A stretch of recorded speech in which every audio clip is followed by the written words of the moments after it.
Yo, what's up, everybody? I'm Bob Walters. Welcome to Locked Up Sports, a very special episode of Locked Up Sports. We thank you for tuning in. We thank you for watching. We thank you for listening. And as always, don't forget to rate, review, and subscribe. Every little bit helps, and every little bit does help. So, very special episode last week when Brett and I were in Port St. Lucie, and we were covering the Mets. We set up an interview. One of the interviews we set up was with a gentleman called Mark Rosenman. Now, you might be familiar with the name. You might not be familiar with the name. He's been in the media industry for forever, for 20, 30, whatever it is, years. He's written a ton of books, Rangers, Mets. He's done a lot of hockey work. He's done a lot of Mets work. He now has a website called Korner'sCorner.com where he does something really cool where the audience kind of interacts and asks questions of the guests.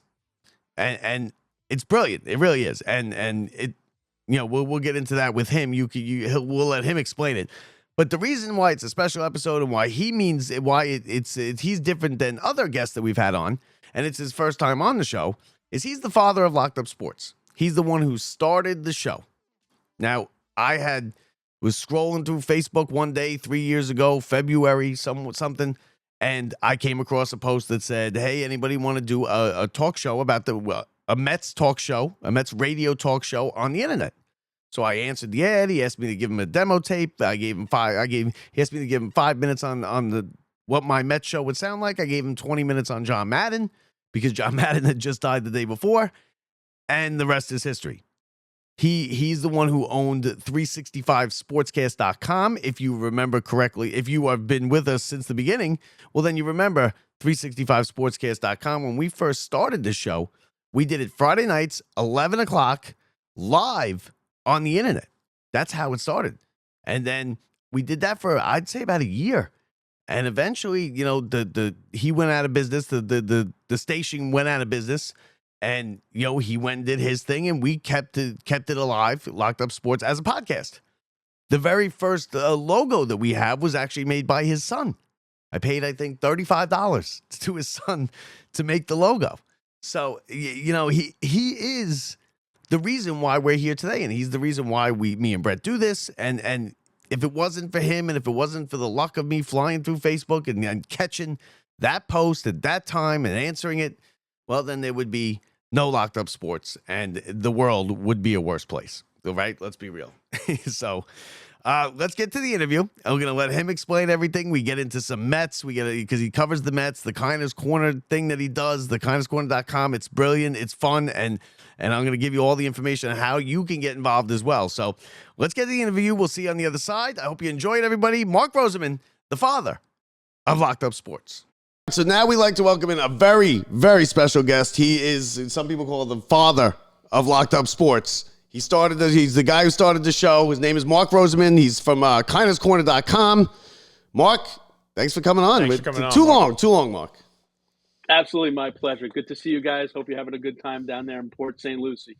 Absolutely. Yeah, we are. Listen, like I said, like I was just telling you, bringing some injuries back with me, which I wasn't too happy about, but it's all right, And the Rangers won a game last night, so, it happens. So Mark, for people who don't know, Mark started, I have it right here, actually, on December 28th, 2021. I was just perusing Mets chat Facebook pages, and I happened to come one and said, anybody want to do a talk show about the Mets? And I was like, well, I want to do a talk show about the Mets. I've always wanted to do a talk show about the Mets. And I emailed and I got back to Mark, and he sent back to me, hey, can you send me what your show would sound like? Do you have any tapes? And I said, I don't have any tapes. It's 20 years ago. I'm a correction officer. I moved to Florida. I moved back. I have nothing. And then he said, just make something what your show would sound like. Give me 5 minutes. I have it right here. I gave you 20 minutes and 25 seconds. On 10 minutes too much. on John Madden dying is what I gave it to you. And that's how it started. And it was 365sportscast.com. And then, Mark, tell them about how impressed you were about my demo tape. Blown away. Blown away. You're going to edit this, right? No, it was great. It really was. It was good. Listen, I mean, had done terrestrial radio forever. I really was at that point so disappointed in what sports talk radio had become. I knew through the internet. Listen, people marvel at the guys that are on radio. There are millions of people with talent, and kind of wanted to set up a platform that would be an alternative to that. And the success of XM radio and Sirius and satellite radio, and the fact that you can play things on your home devices. I looked into technology. It was during the pandemic. I had time on my hands, and I did it. But unfortunately, I don't think I had the tremendous financial backing that would have been needed to really get it out there to be mainstream enough to make it worth everyone's time, because you can still do this, which Correct. is the alternative. And so after a while, I did meet a lot of great broadcasters, and a bunch of them have, got that fire in them and continued it, which makes me happy. And I see your guys' work, and I love it, and I'm happy that I had a little part in it. Yeah, no, it's great. It's great. And like I say to Brett all the time, I'm like, I got to sit down and we got 40 minutes with Steve Phillips.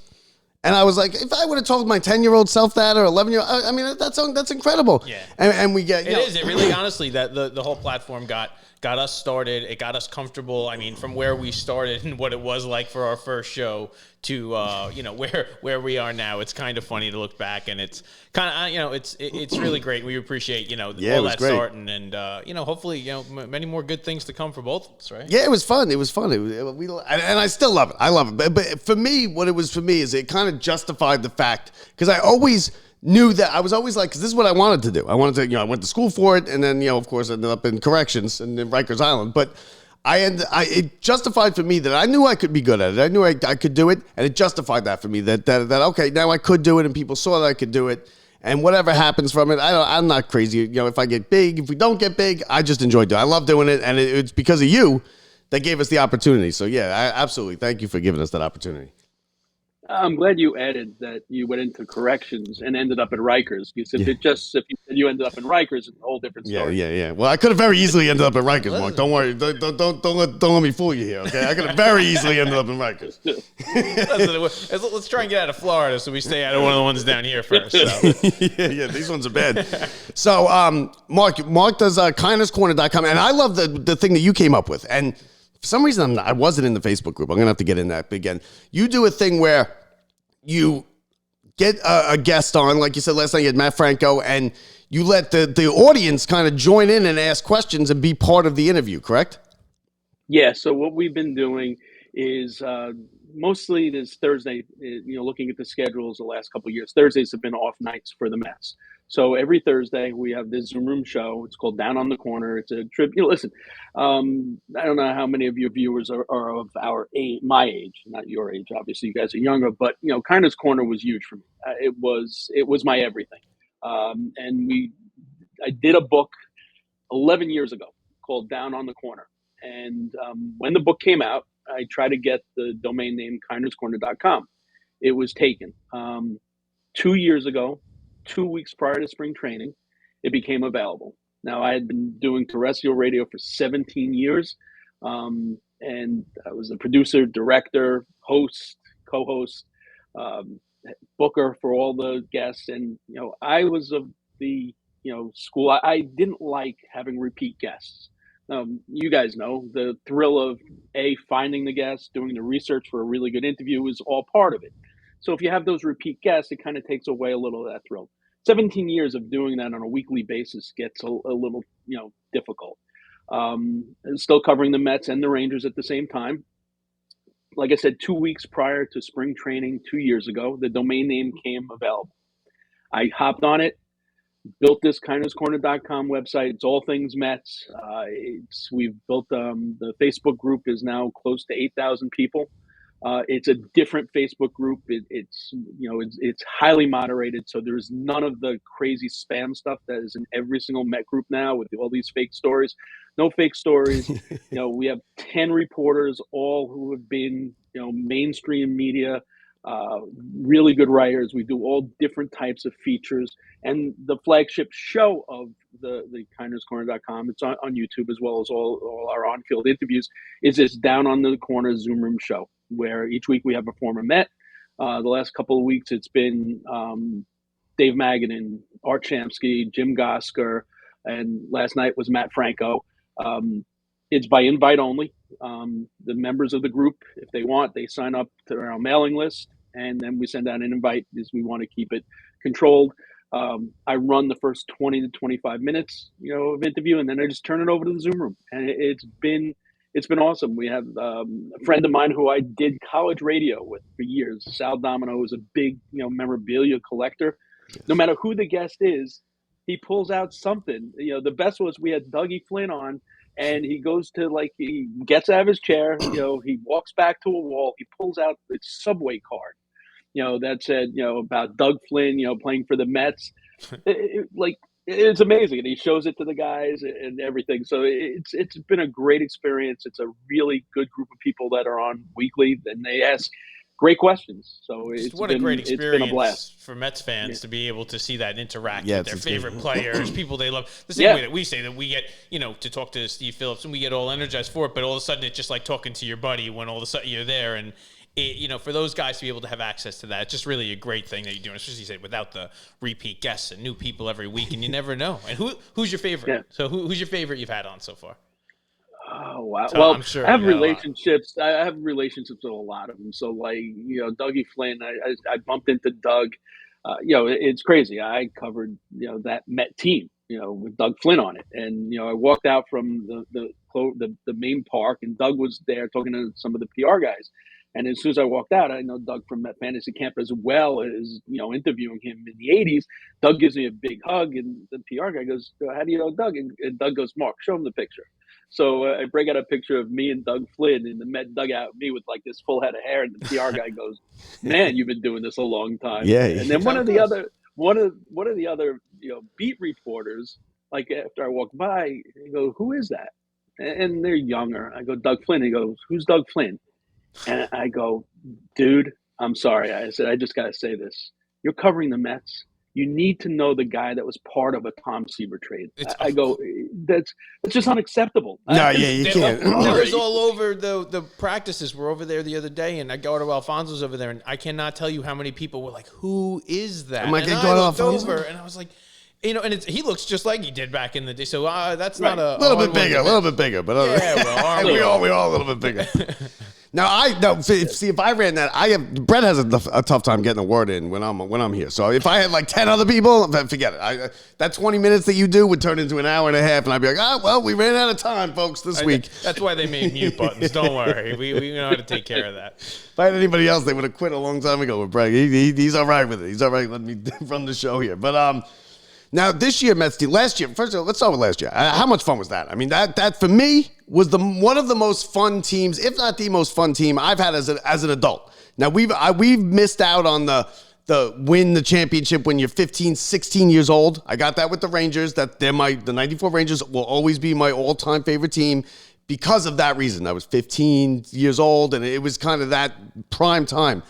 But last year with the Mets, that was so much fun, wasn't it? Yeah, and you know what? It was also validation for me because if you go back and look in our group, everyone was saying this team stinks, blah, blah, blah, blah, blah. And when they were 11 games under 500, they were still 4 games out of a wild card spot. And everyone they was were saying dead. You were saying they were going to win. They were going to be okay. Yes.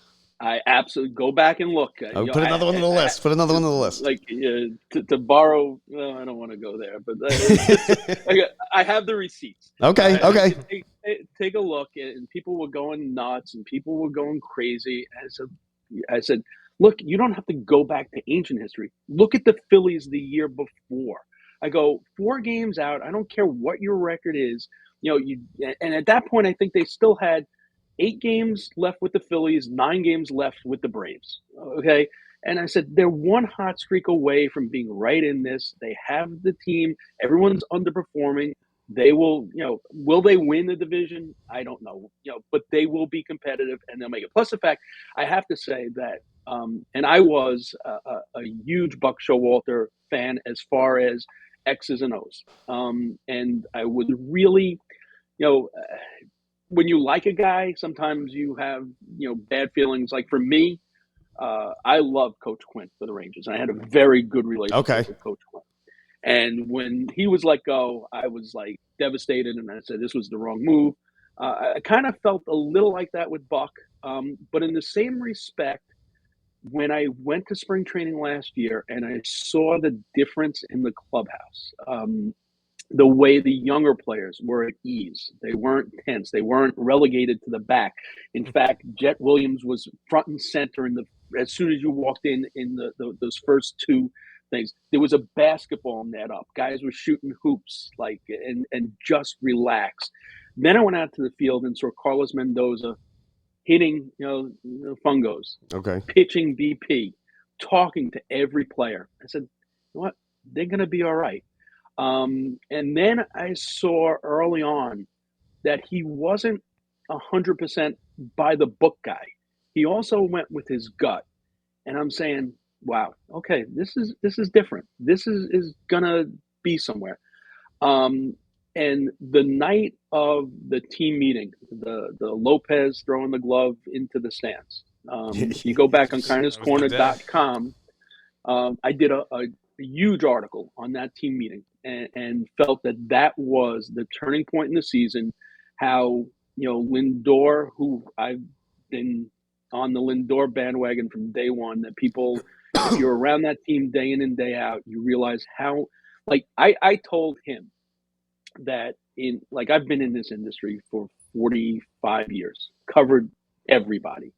There's only been one other guy, maybe a second close, that does, what he does, but backs it up on the field and gives of his time so unforgivingly. I mean, without asking for anything.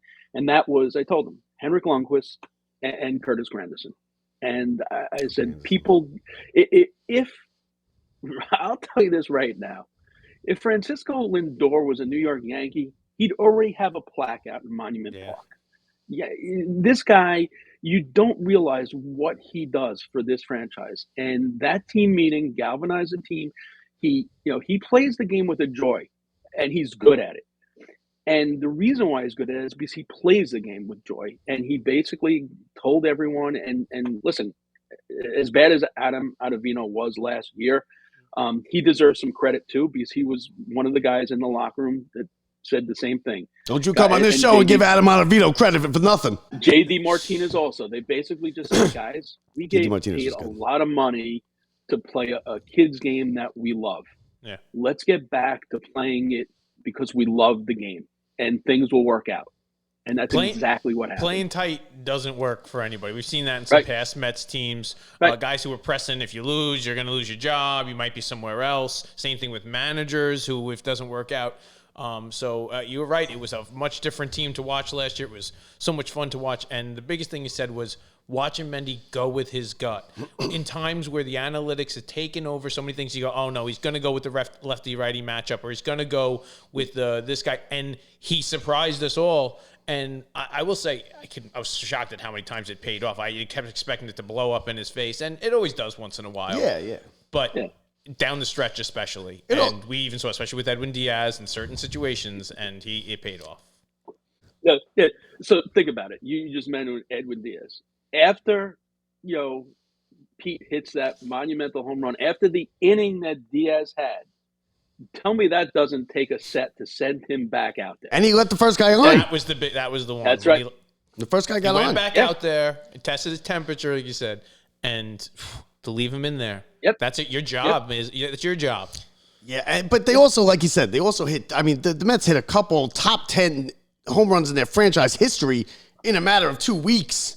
That's going to help too. That the grand slam by Lindor. We've been waiting for that the home run, and they gave it all to us in a couple weeks, and that was whew. I mean, I mean, we've seen ones like that. We've seen the Todd Pratt home run. We've seen, the Piazza 9/11 every few years and a surprise team, but this had felt different. Yeah, it was different. Absolutely, it was different, and it was great. And it's funny because I'd say 4 years ago, I started a book on the 1973 Mets. because I kind of feel they don't get the due they deserve. I kind of call it the Forgotten Miracle, and that's the title of the book. It's the story of the 1973 Mets, and I put it on the side. I'd stopped doing it, and then mid-season, because that was the other thing. Like when they were 11 games back, it got me thinking about that 73 team. I started writing that book parallel with what was going on with this year's OMG. And there were so many parallels because the Mets adopted in 1973, you got to believe. They had a tagline. The 1973 Mets were prominent in last year's New York Met team. If you looked at their shoulder, Jerry Grody, Bud Harrelson, Willie Mays' number, all 1973 Mets were on the sleeves of the Met jerseys. The 1973 season ended with the Mets needing one of two games in a doubleheader after the season had ended due to rain in Wrigley Field against the Cubs. Wow. Last year's Mets needed to win one of two games against the Atlanta Braves to make the playoffs. It was just crazy. It is. And it was. And you did day by day, right? You did day by day with that, right? Over the course. I remember that last year. Yeah. So it was nuts that I was reliving the 73 season in parallel with last year's season with the same result. So it was insane. It was very cool. And I'll tell you, I'm a pessimist, but I didn't believe it. I spent a month saying, listen, looking at that Braves series, saying we better be able to lose 2 out of 3 and still be okay. And they did, and I was still expecting a sweep. And then that happens. The game, the way that first game went, and then the back and forth with all the runs in the last 2 innings, I couldn't even take it. It was like the Rangers playoffs all over again for some of these. I was like, you got to be kidding me with this. I don't know how much of that I can take. Well, I'll carry that one step further. So on the Korner'sCorner.com, not only do we do long form features, but we do game recaps. And from my experience, I do a running story, and so this way, like within 2 minutes of the game being over, I'm ready to go. That game changed 4 times in the last 4 innings. So we also do a virtual, like if Ralph Kiner was still alive today, who would be the guest on Kiner's Corner? 4 times that friggin' changed. And I was just like, and I kept on sending screenshots to the rest of the staff. I go, guys, this is just insane. I've now had to redo this story 4 times. But it was well worth it. The end justified the means. It was well worth it. Oh, yeah, it was great. Now this year, of course, we get Soto and everything like that, and then we get Pete back. Are you a little? I've been asking people this. Is it because we're not going to see a year like last year anymore? Because they're not going to be that lovable underdog kind of. Now they got now we're the big news in town. We got the Yankees. Forget it. They everybody's hurt. We got Soto. We got the big payroll. You got the big owner. You got everything like that. Is that a little disappointing to you that you're not going to have that kind of underdog feel anymore? No, and this is my favorite saying, and I've said this. I say this probably every third show. The beauty of baseball is that you can't binge watch it. You can't fast forward it. Every day something changes. So when you say, is it the same as last year? No 2 years are alike. But you know what? Could Frankie Montas, when he comes back from injury, have like an incredible season that you weren't expected? Could Brett, 80, who we, some people think, might be a 4A player. Could he be the Mark Vientos of this year? Could Alvarez come back from injury and be the guy he was in his rookie season and start hitting bombs? I'm going to tell you the guy I predict who's going to be like the holy crap, what a steal. The most, this is maybe one of the best bet trades in the year. Jose Siri. Yeah, I knew you were going to say Siri. From day one. He's hitting a million home runs. Does it matter what he hits for average? Like, what? I mean, because we've seen, some of his past averages are pretty rough. Is he Daniel? Is that depending on what lineup you're in and who you're surrounded by, and is he Daniel Vogelback with a glove? No. So I spoke to him at length because I saw what he did in the winter season. His average was not great, and I spoke to him through Alan Suriel, the interpreter. And I asked him, I said, if you take a look at his minor leagues average was between 250 and 275 in the minors all the way through. And then there was a drop off. And I asked him, I said, your power numbers are there, but why are your average not translated? And he said that he worked all, winter long with a new instructor in the Dominican, and he changed his stance a little bit, and his swing and miss, has come down a lot. So that night I went back and looked at old footage of his, and then some of the footage I took in the cage, and I noticed that his base was much more wider. He had a much more centered base, and I asked him that the next day, and then he definitely said yes, and that's why. And then I asked Mendy about it, and that's going to be the key. Is he going to be able to hit for average? But you know what? I would say 2 years ago, if the guy that was available in the trade, everyone, Met fans were salivating on, was Randy Rosarina. All right. Randy Rosarina hit, I think, 210 last year. So I listen, will he hit 240 to 250? I think he might. Okay. But I think he'll walk into 22 home runs by mistake. Oh, he's going to hit a lot of home runs, yeah. That's not bad. He might even hit 30. He could hit 30. He could hit 30. He could hit 30, but and you don't have to you don't have to, put, it's not like Harrison Bader going out there in the 7th or 8th inning. He's going to start and he can defend. So he's not going to come out for defense. It's just going to be the matchups, how we'll see Tyrone Taylor in there, when we'll see Tyrone Taylor in there. Tyrone Taylor might go into right field late innings in games we're ahead, instead of Soto for defense. So it's going to be interesting. But again, also guys like Winker and that offense, if that outfield, if Nimmo's healthy and his knee can hold up, him, he doesn't like to come out of games. Like you said, Siri's going to be playing center field. Soto's going to be eating up all those innings. Those guys, you want to get those guys some at bats, and I don't think it's going to be that easy, especially when you have a guy like, even then you have McNeil when he comes back, who he's going to be at second base. Like some of these guys, who's going to be in and who's going to be out of this team? Well, also, it also depends on Marte's health, because the kid they picked up from the Cubs is a legit prospect. But he's not on the opening day roster. He's got to pass through, waivers, and I don't think he will. So that's going to be interesting too. Marte, Marte's I love Marte. I love Marte, and, I do too. The Mets if you take a look at the statistics, the Mets go as Marte goes. If you take a look at it. But the other thing is, the Mets go as Marte goes when Marte's in the 2-hole. Yep. And I don't think he'll ever see the 2-hole anymore. That ship has sailed. But he does have his most success in the number 2 spot. But, it's not that bad if you have a Starling Marte down in the 6th or 7th spot. He's getting older, though, in the knees. He's getting older, and I think the crowd, you can hit, and I think the crowd kind of saw, like, he got that big ovation last week. I think when he came out, because we all love Marte. He's a ball player, he's just a ball player. He can play. He has a good arm. He's out in the outfield. He gets clutch hits. He knows how to hit. I think it's coming to the end with Marte. But he's also not going to get regular playing time or at bats every single day. So is that going to be a problem with him, or is he the type of guy who you think can just step up and a little bit cold and get hits? Because some of these guys are, they're into a groove and they start to hit well. But if you're in that, up one day, down one day, not as many at bats, it's a little tougher. He'll get it, because don't forget, he's going to be, if he's healthy, he's going to be part of the lefty-righty DH platoon between him and Winker. Okay, but lineups flip because of bullpens. So he's going to get at bats in mostly every game. I think at bats are not going to be the issue. He's still, if his knees are okay, he's still a threat to steal bases, still a great base runner. The guy's a physical specimen too. The guy does not have an ounce of body fat on him. I just hope he's healthy, because I think he's a big part of this team's success when he's healthy. How good can Mark Vientos be? I think you've seen it. I think Mendy said it best. Listen, he performed on the biggest stage in the highest pressure situation. Nothing phases this kid. He's got ice in his veins. He's a competitor.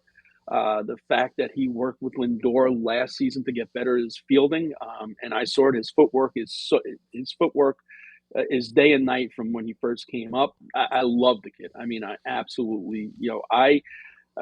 Last year.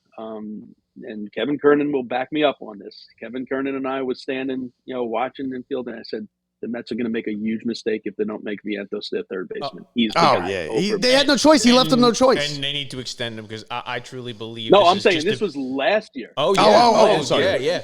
I'm Yeah, saying yeah, in yeah. spring training last No, year. definitely. No, now that we Okay, know, yeah. now that we know, I really believe they better get started on extending him because Yeah. if all goes well and he can be a Met for a long time, I see him as being one of the most prolific offensive Mets players in history. He could be David I Wright. don't know. Yep. I think he's going to be one of those guys that just absolutely blows people out of the water. He does look so unfazed. When you step up, when you get into the postseason, it's how you learn when you're in New York in the crunch time who is good. Some of these guys, they're just average. Average in the minors, pretty good. But all of a sudden, when the lights are the brightest, that's the guys who you find out are the guys. Yeah, I agree. Yeah, I totally agree. Now, what about Pete? Pete, any issue? Any issue left? Do you talk to these guys? Any issue? Any animosity about what happened with the negotiations? No, the teammates love him. Lindor reached out to ownership. They wanted him back. Really though, do you think they did? Because they could have had him back. Yeah. That $75 million offer was just I thought for the fans, kind of saying, "Hey, listen, we gave you something." Right? No, he's got an opt out. I mean, this is it. I mean, listen, the Mets. There's no doubt they're a much better line. The teammates love him. I don't think there's, listen, if you go by Salicata, who's never set foot in, the locker room, let alone maybe even Citi Field, 3 months saying he was a cancer, and then 3 months. Yeah, no, I didn't buy into that. Let's re-sign him. Yeah. So listen, he's well liked in the locker room. He's not a team leader in the sense of Lindor or that type of guy. That's just not him. I think the free agency weighed on him last year. I think he listen and again, It's gonna happen again this year. Yeah, and again, I probably shouldn't even say this because this is just trying to get into someone else's head. But I think if it was me, and after I replaced my agent who had a better offer,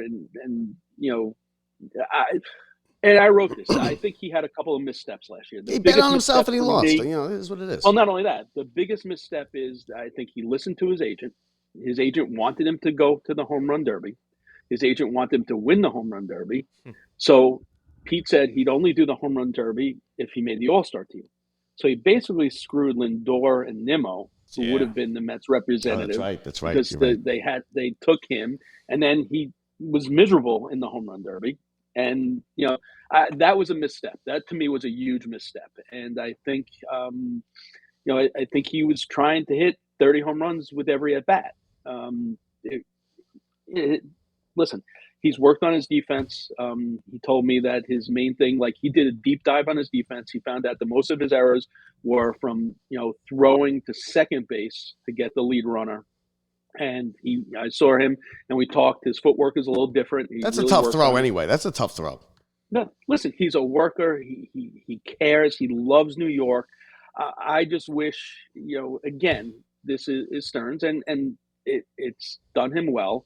He doesn't sign guys over 30 long term. No, he just doesn't. He can't pay. People wanted to pay him 5 years for a home run that he hit in the playoffs. And listen, I get it. That's an iconic home run, and he will be getting standing ovations for 30, 40 years at Citi Field because of that home run. And that whole team is going to come back. That's why we're going to love that team, because they'll be back at old-timers days and this and that in 10, 15 years, and we love that team. But you can't pay him like that. I love Pete Alonso. That was one of the best moments I've had as a Met fan. I want him to have a good year. I'm on record. I want to have a good year. I want him to opt out, and I want Guerrero next year. No? You're the second guy we've had say no to us. No, I don't. We get what we want now, Mark. We have all the money in the world. You're not getting Guerrero. You're talking about long-term deals. You're talking about guys in long-term deals again. Well, I shouldn't say that because you already do have Guerrero. Yeah, you do have Guerrero. Yeah. It's his half brother. Yeah. He's also a first baseman. I you think he goes to the Yankees? No, I think he stays in Toronto. Okay, I think, and maybe before opening day. Okay. Yeah. Well, even though he said he's not. So then, what's Pete going to do? He's going to opt out. Let's say he has a good year, and the Mets will just re-up him. It's hard because don't forget every dollar the Mets spends double because of the luxury tax. Yeah. So, but isn't that the point of Steve Cohen? Right? It doesn't matter. He's still a businessman. I get that, but this is his toy. Listen, I don't know what his finances are, but have you seen the market this month? Oh yeah. Well, That's what I said to him. I go, is Steve Cohen going to be the same if things? That's what we continue get for on? voting who we Say the voted next in. 2 years, things go in the tank, and It's going there, but You're right. It's going there. Maybe next week. It's going there. It's going there. and let me tell you, if he drops half of his net worth, do we still have him? Now, I've argued with people about this in Mets groups, and these Mets groups, Mark, these Mets groups drive me crazy. I can't do it anymore. Korner.com. I can't do it anymore.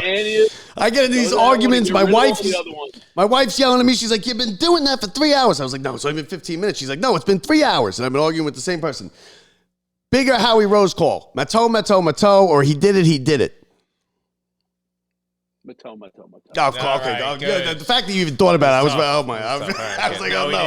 Am I gonna have to go with Mark? It is, right? Because there's no first of way. all, they won. It's game 7. It's the conference finals. It's the Devils. It's overtime. Listen, he did. Look, we made a shirt. He did it. He did it. But I mean, the Matteau, and I argue with these Mets fans, and I can't do it anymore. I'm gonna lose my hair. I'm gonna look like you in a little. Listen, I would even argue that it maybe it's not Howie Rose, but in New York, it may be number 3. It gets by Buckner is probably a bigger call. Gets by Buckner. Game 686. Yep. Slow roll it down the line gets for you. Yep. Well, I mean, there's a ton. You could write a book on that. Greatest calls. And I'm somebody I'm like an aficionado of broadcasters. I love talking broadcasters. I love. All right. All right. I'm going to ask you a better one. Go ahead. Greatest doesn't have to be a Met announcer. Okay. Greatest call by any announcer for a Met game ever. For a Met game ever. And in my lifetime that I've seen, I might say the 10-run inning, the home run to Gary Thorne, the Piazza, the whole thing, the way he sets it up. I love that call. I like the he struck him out. Struck him out. Yeah. The World Series, the Bob Murphy. Yeah. The what's another great one? There's a couple great ones. What do you have? All right. So I'm going to give you 2. One of them is just because. All right. The first one, which is all-time greatest, maybe in my opinion, all-time greatest baseball call ever. Go back and watch the NBC feed of the 1986 Game 6, okay? Evidently, there was a technical issue where Vince Scully's mic cut out right after, the Mets scored the run. Oh, he didn't just let it breathe? Because a lot of people say he just let it breathe. But, okay. Well, he had to. But what happened was, whoever the director, it wasn't the person I thought it was. It wasn't Bill Webb. I don't know who the director was. All right, but they had a series of probably like 30 flash cuts to the stands, to the Met dugout, to Clemens with his hand like this, to McNamara. Yes. Back to Ray Knight, back and forth for 1:29 seconds. He said nothing. Final shot is a guy holding up a sign that said NBC. Now Boston chokes. Mike comes back on, and in Vince Scully's voice, and I'm going to do a very bad Vince Scully, but he goes, "They say a picture's worth 1,000 words. Well, this picture's worth 1,000,000 words." A million of them. Yes. Oh yeah, Vince Scully's great. And then the other one, just because I'm a Springsteen fan, is who was it? I think it was a Conforto home run. The year that Dom Smith had that scooter, like yes. Oh yeah. Okay, yeah. The home run, and Gary No. It wasn't. It was a 3-run homer against the Nationals. You're talking about, right? And then Conforto got the hit after I was at the game. Conforto got the hit, the walk off. It was his first walk off. Right, and Gary Cohen's call was. And the scooter and the big man ripped this city apart. You're right. That's a great call, and that's one of my. That's as far as regular season games go. That's one of my favorite games I've ever been at. I went with the Department of Corrections had a thing going, and I went by myself. My wife didn't want to come, and that game was out of control because they got a 3-run. They gave up a 3-run lead. They were down 6-3. It was Stroman. It was Stroman's first start as a Met. Stroman's first start as a Met. He went like 5-6 innings, and they had who hit the home run? It was the guy who won the Little League World Series for New Jersey. Oh, Todd Frazier. Todd Frazier. Todd Frazier. It was the New York, New Jersey connection. That's the call too when he hits the home run. And oh, that was a great call. I'm glad you guys didn't say the Kidcaster was one of your favorite calls. That's why I'm happy. The Kidcaster. It's been rough. It's a rough inning every year. And the Andy Chavez was a great call too. Andy saves the day. That was my favorite thing to see in person. But that's also it's tough. tough. Pet peeve. Like when people say it's one of the great top 10 catch. No, they lost the game. It's That's not a great right. catch. It's a top 10 catch. If they win the game, if they win the game. Every Mets fan said there's no way when he caught that ball, every Mets fan said there's no way we lose this. No way we lose that game. No way. I thought it was over. We all thought it was about to end with it going over the wall, and we go, oh, there's no way. When he doubled them off, that's one of the craziest things I've ever seen in Shea Stadium in my entire life. And that was the year too that Gary went to TV, right? And then then the playoffs came, and he's like, "Oh wait, what do you mean I don't get to do the games?" And he went back into the booth and was like, "All right, I'm going to be doing this." So there's a lot of with broadcasters. I love it. And like I said, I love Gary Thorne. I think Gary Thorne's one of the great hockey announcers. Do you believe it? Do you believe it? Mark Messier call is one of the all-time great calls in the Game 6 hat trick against the Devils. I listened to that game on the radio. I love Gary Cohen, and he's older now. I don't even think does he still do the Orioles? No, I don't think so. No, I think he's getting older now. But anyway, that's great. So, hey, Mark, listen, plug your thing in one more time. KinersCorner.com. Yeah, KinersCorner.com. Go there. We have the biggest archive of Kiner's Corner episodes. I think we're up to 51 of them that I've been able to curate and put up there. And hopefully Sunday there'll be a huge one, which has been my holy grail for 11 years. I'm not going to go any further into it, but it's I have the tracking information. I'm supposed to get it tomorrow. I'll write an article on it. It will be up hopefully Sunday, but it will be huge. That's big news. sure. All right, there's the teaser. There's the teaser. He's gonna tell us after we go on. But listen, we do some really cool features. We do Sunday School Forgotten Faces of Flushing, just chronicling guys that you might have forgot over the years. They do what you guys do the weird thing where it's the two Mets. If it's like two Mets faces combined. Yeah, we stopped that. I was like, no, this is weird. I couldn't get it at the time. No, but what I've been doing, which is really, it's a lot of work, but it's a lot of fun. I don't know if you guys ever play Connections, the New York Times thing, where it's a grid of 16 different items or names. Yeah, I've seen that. So I do it Met-centric. So yesterday it was all about familiar ties. Like, so you'll see in a grid, like you'll see Jesus Alou, Mel Rojas, Moises Alou, and Luis Rojas. Nice. All right, There but you go. they'll be in a grid with a bunch more names. Like you'll see Dwight Gooden, Gary Sheffield, Al Leiter, Mark Leiter Jr. So the first four I gave you were all members of the Alou family. The next four that I just gave you were, uncles and nephews that have Met ties. And then then there was like Scott Baio, Kurt Russell. I forgot who else. Yeah, you get Matt Franco. Matt Franco. Yeah, Kurt Russell. That's right, Kurt Russell. Right, but also then Jamie Lee Siegler and Doc Rivers. All right. So those are four celebrities that have Met ties. Scott Baio is Harrison Bader's uncle. Okay. Doc Rivers is Ken Singleton's cousin. Jamie Lee Siegler is Lenny Dykstra's daughter-in-law. And Matt Franco. Talk about a real mess. Talk about a real mess, Lenny Dykstra. Oh. That's funny. What a disaster. What a disaster. Did you see his Facebook Live like a couple of I've days argued ago? with him. I've argued with him on Twitter, and I can't even do anything. I've made the mistake of commenting, and he goes in on you. It doesn't. I argued with Kurt. I argued with Kurt Schilling too a couple months ago, and like there's another one. And Kurt Schilling's not like the degenerate drunk that Lenny is, but it's out of control. But I will tell you the issue with Lenny, and it kills me because Lenny was on my radio show many times, live in studio. I've gone to Met games with Lenny. He's troubled. I mean, there's something, and the thing was when he is lucid, he is a savant when it comes to baseball. I mean, you could talk baseball with him. He knows the game in and out, but he's just, I think that when he had all that blood taken out and then re-put in, And I think when he was out on that table, like he talks in his book, something happened. Yeah, it's sad. I It's sad. think, yeah, Yeah, it is certain sad. things trigger. It doesn't take much, and trauma like that can trigger stuff. And someone needs to get him help. Someone needs to get him Oh help. yeah. No, because they're just letting him do what he wants. I mean, he's stealing houses, and he's he's a he's got to be and he's got to be accepting of the help. So it's just tough. He's on you sometimes, and it just got to have people in your corner. You got to get. Yeah, I don't see it, but so with this guy, Mark Rosenman. And then last year, it went from me talking about John Madden dying for 20 minutes into my phone to being on SNY and in the SNY studios last year during the Mets playoffs. How about that? Love it. So, Mark, thank you again for everything. Thanks for coming on. And let's go Mets. My pleasure. How about that? Thank you.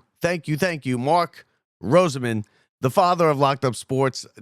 Can't believe it took us this long to get him on the show, but it did not disappoint. And if you want to get involved in that Korner's Corner thing, like I said, it's really cool because you get to talk to you get to ask questions to these guys, right? You get to talk to, Matt Franco this week, or I know I was on one a couple months ago with Bobby Valentine, and that's cool. So if you're somebody who wants to get involved in that and get in touch with me, shoot me an email, shoot me a DM, whatever, get in touch with me however you know how to get in touch with me. If you don't have an email, you can email me at lockedupsportsshow@gmail.com. And if if you're not a complete idiot, I will vouch for you and we will get you involved in some of these Zoom interviews because they're really cool. And we want to thank Mark for coming on because that was a great spot. And we love reminiscing the 365 Sportscast and the beginning of Locked Up Sports. And we want to thank him for starting it, right? Giving us that platform to start this show that we love so much and we love to do. And it's just it changed our lives, right? It gave us something to do. It really did. And I have a blast doing it. I tell you, I love doing this stuff. I doesn't matter. I can sit here. I always say I've been doing this show my whole life, right? I've been doing this show my whole life. There's just now a microphone in front of my face. That's the only difference. So thank you to Mark Rosenman. And that is going to wrap up our Port St. Lucie Mets spring training coverage right around the corner. Of course, is opening day. We got Selection Sunday. We got the tournament. We got St. John's is going to be a high seed. We got the Knicks. Can they salvage this thing and keep? I mean, listen, there's a whole lot going on in New York sports, and we can't wait to bring it to you and talk to you about it and get the best guests like we always do, and continue with Locked Up Sports for as long as you guys will listen. So that's gonna do it for us again. Thank you again to Mark Rosenman. We hope you guys enjoyed our Mets spring training coverage from Port St. Lucie. That does it from the Brian Gunzel Studios. I'm Bob Walters. See ya.